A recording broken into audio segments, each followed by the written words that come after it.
Assalamualaikum dan salam sejahtera. Anda sedang menonton Koresponden TVS bersama saya Syira Abang Mansur.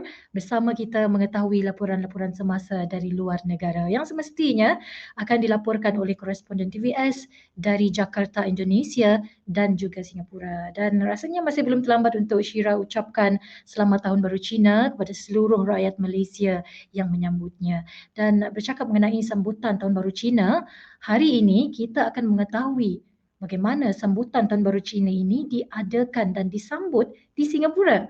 Jadi bersama dengan Syira untuk membawakan laporan dari Singapura, iaitu koresponden TVS dari Singapura, iaitu Puan Masita. Assalamualaikum Puan Masita. Waalaikumsalam. Baik. Terima kasih, Hmm, Syira. Selamat Tahun Baru Cina. Selamat Tahun Baru Cina. Bekerja kita hari ini ya? Ya, bekerja sebagai pengamal media Aha. ni kan. Jadi kita Hmm. nak bercakap ni, kita nak tanya mengenai sambutan Tahun Baru Cina di Singapura. Ialah sebab kita Hmm. tahu setiap negara mempunyai SOP yang tersendiri ketika menyambut Hmm. musim perayaan. Dan kalau di Malaysia, jamuan makan besar masih boleh diadakan tetapi hanya boleh Ya. dihadiri tidak lebih dari 15 ahli keluarga. Jadi Hmm. bagaimana pula kalau di Singapura? Sebab adakah lebih bebas kerana masyarakat Cina merupakan majoriti penduduk di Republik Singapura. Hmm. Jadi bagaimana? Ya. Ya, Syira. Mhm. Singapura sudah hampir 2 bulan beralih ke tahap 3 pembukaan semula aktiviti ekonomi dan sosialnya. Mhm. Ini bermakna mereka membuka aktiviti hampir 90% aktiviti ekonomi dan sosial. Republik Mhm. ini menjangkakan terdapat tahap penularan yang lebih besar lah kerana peningkatan interaksi dalam komuniti. Sebab itu Singapura telah mengetatkan langkah pengurusan selamat lebih-lebih lagi ketika sambutan yang kebetulan datangnya dalam fasa ketiga inilah. Untuk Mhm. mengurangkan risiko jangkitan, umumnya Singapura telah menetapkan jumlah 8 pengunjung berbeza setiap isi rumah setiap hari. Ini telah Mhm. pun berkuat kuasa dari 26 Januari yang lalu. Mhm. Ya, Syirah. Adakah aktiviti menziarah masih dibenarkan? Dibenarkan, tetapi mereka lebih menggalakkan dari dilakukan secara virtual lah. Mhm. Bagi mereka yang ingin melakukan lawatan ke rumah, mereka harus mengehadkan lawatan mereka kepada ahli keluarga dan tidak lebih dari 2 rumah sehari. Warga Mhm. Singapura juga diingatkan bahawa peraturan di restoran turut terpakai kepada jamuan makan malam yang Mhm. diadakan di dalamnya. Dengan kata lain, tidak boleh ada multiple tempahan meja. Mhm. Satu-satunya pengecualian adalah mereka yang datang dari isi rumah yang sama. Mhm. Ya, Syirah. Ya, dan dalam tempoh perayaan sebegini, adakah penguasa Singapura bercuti atau lebih kuat ataupun lebih ketat dalam penguatkuasaannya? Yes, walaupun seperti Syirah cakapkan tadi, masyarakat Mhm. Cina adalah yang majoriti di sini, tetapi tidak sama sekali di Tahun Baru Cina Mhm. ini malah lebih ketat, Syirah. Mhm. Singapura mengerahkan kira-kira 3,000 safe distancing ambassador dan Mhm. enforcement officer setiap hari untuk menerapkan safe distancing measures dan safe management measures di pelbagai premis dan ruang awam ketika musim perayaan ini. Mhm. Malah lebih ramai akan dikerahkan di waktu puncak hujung minggu dan kawasan panas. Kerajaan Singapura mengharapkan agar kluster yang besar dapat dielakkan sekaligus menolak keperluan untuk mereka berpatah balik kepada langkah yang lebih ketat ketika di tahap 1 dan 2 pembukaan ekonomi mereka sebelum ini. Ya, Syirah. Dan kalau setiap kali Aidilfitri, Christmas, Deepavali di Mhm. Singapura pasti ada acara street light up di Geylang Betul. Serai, Orchard Road dan Little India. Bagaimana Chinese New Year pula di tengah-tengah pandemik Mhm. ni? Adakah acara itu Uh, diadakan? Ya, seperti tahun lepas, Tahun Baru Cina masih sempat disambut jatuh dalam bulan 2 juga. Mhm. Tetapi untuk tahun ini tempat yang menjadi tumpuan ialah di Chinatown lah tentunya. Kita panggil di sini the Chinatown Chinese New Year Street Light Up. Sepanjang jalan di South Bridge Road, New Bridge Road dan Yutong Mhm. Seng Street tu, mereka akan ada perhiasan sangat cantik, Syira. Tetapi Hmm. pada tahun ini lampu tidak binaan tu ada tetapi tidak dihidupkan pada 5 hingga 7 Februari dan pada eve of New Year itself pada 11 Februari. Ia sebenarnya untuk to space out crowd lah. Jadi tidak bertumpu di situ. Jadi untuk mengelakkan jangkitan lah. Jadi untuk tahun ini tiada ada binaan struktur-struktur lampu-lampu semua, tetapi untuk ketika waktu weekend dan pada malam tahun baru itu sendiri ia tidak dinyalakan. Syirah. Okey, baik. Terima kasih Puan Itu Masita saja. Terima kasih. untuk laporan pada hari ini. Selamat Tahun Baru Cina. TVS, warga TVS mengucapkan kepada warga Singapura di sana.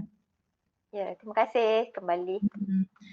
Dan kita akan berehat seketika sebelum kita kembali bersama dengan seorang lagi koresponden yang membawa perkabaran dari Jakarta, Indonesia. Jangan ke mana-mana, teruskan menonton Koresponden TVS.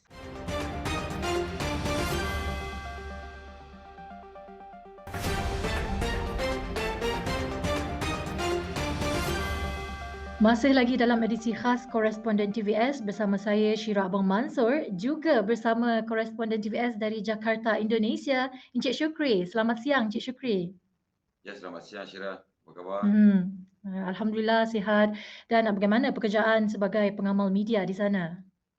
Ya Syira, sebagai pengamal media kita sentiasa bersiap sedia dengan untuk sebarang liputan untuk diberikan kepada masyarakat. Baik, saya setuju. Dan bercakap mengenai profession pengamal media, baru-baru ini pada 9 Februari 2021, media di Indonesia diraikan dalam sambutan Hari Pers Nasional ataupun HPN sebagai memperingati jasa dan pengorbanan para wartawan yang pada ketika ini berjuang sebagai di barisan hadapan dalam menggalas tanggungjawab untuk menyampaikan berita kepada segenap masyarakat. Jadi kita nak mengetahui dengan lebih lanjut bagaimana sambutan HPN ini diadakan dan disambut di Indonesia. Laporan anda, Encik Syukri. Ya Syira, Hari Pers Nasional atau HPN disifatkan sebagai satu perayaan antara perayaan terbesar di Indonesia kerana secara tradisinya dirasmikan oleh Presiden Indonesia. Provinsi atau kota-kota di Indonesia mahukan acara itu diadakan di provinsi atau kota mereka kerana dengan kehadiran Presiden Indonesia, isu-isu setempat dapat diutarakan kepada Presiden dan kebiasaannya Presiden Indonesia akan mengumumkan pelbagai peruntukan tambahan untuk pembangunan dan keperluan provinsi atau kota yang menjadi hos kepada HPN.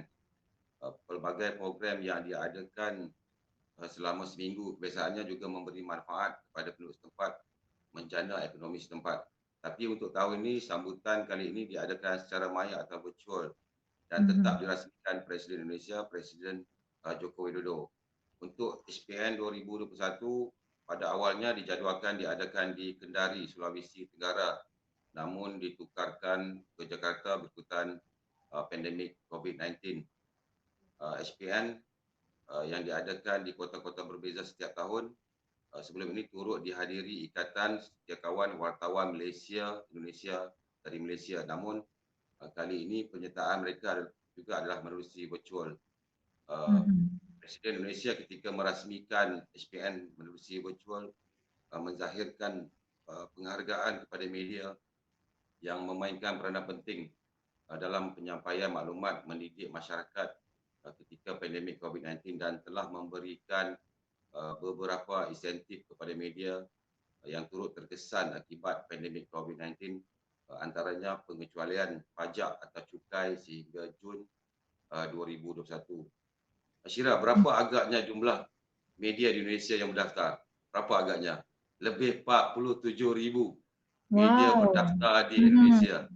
Disifatkan sebagai negara terbesar memiliki jumlah media di dunia, dan daripada jumlah berkenaan kira-kira 44,000 adalah media dalam talian. Sejak HPN sebelum ini turut dihadiri oleh tokoh-tokoh media dari Malaysia, ketua-ketua pengarang media dari Malaysia serta menteri kabinet dari Malaysia berkaitan komunikasi dan multimedia. Tapi kali ini mereka hanya turut serta secara virtual berkaitan masalah logistik, masalah kekangan perjalanan akibat pandemik COVID-19. Syira. Baik, Encik Syukri. Begitulah sambutan HPN yang disifatkan sebagai sambutan kedua terbesar kan selepas perayaan Aidilfitri di Indonesia. Baik, kita beralih kepada perkembangan terkini COVID-19 di Indonesia. Mungkin kita nak mengetahui perkembangan terkini jangkitan COVID-19 di Indonesia dan sedikit kemas kini mengenai proses vaksinasi di Indonesia. Silakan. Ya Syirah, setakat data 10 Februari sebanyak 969,546 orang telah menerima suntikan pertama vaksin, manakala 279,251 orang telah menerima suntikan vaksin yang kedua. Berdasarkan analisis data, kes positif COVID-19 di Indonesia juga telah menunjukkan angka penurunan kes positif. Jika awal Januari kita lihat kes positif melebihi 10,000 kes sehingga melebihi 14,000 kes sehari. Kini kes positif sejak beberapa hari lepas telah berada di bawah angka 9,000 kes. Kita lihat bermula 8 Februari lepas juga proses vaksinasi yang sebelum ini hanya diberikan kepada golongan berusia 18 tahun hingga 59 tahun. Kini turut diberikan kepada mereka yang berusia 60 tahun ke atas. Menteri Kesihatan Indonesia Budi Gunadi Sadikin berkata, keputusan memberikan vaksin kepada golongan berkenaan adalah berikutan data terkini merekodkan separuh daripada mereka yang meninggal dunia akibat virus itu adalah terdiri dalam kalangan warga emas. Baik, Encik Syukri, terima kasih untuk laporan hari ini. Dan kita sudah pun berada di penghujung rancangan. Suka untuk saya ulang kembali baris hadapan tema Hari Pers Nasional yang Encik Syukri katakan tadi, iaitu bangkit dari pandemik. Dan saya ingin mengajak anda semua untuk sama-sama bangkit, kita berjuang melawan COVID-19 dengan sentiasa menjaga diri, menjaga kesihatan dan mematuhi SOP yang telah ditetapkan. Jadi terima kasih atas kesetiaan anda menonton Koresponden TVS bersama saya Syirah Abang Mansur dan koresponden daripada Jakarta, Indonesia dan Singapura. Kita jumpa lagi di episod akan datang. Jaga diri Malaysia.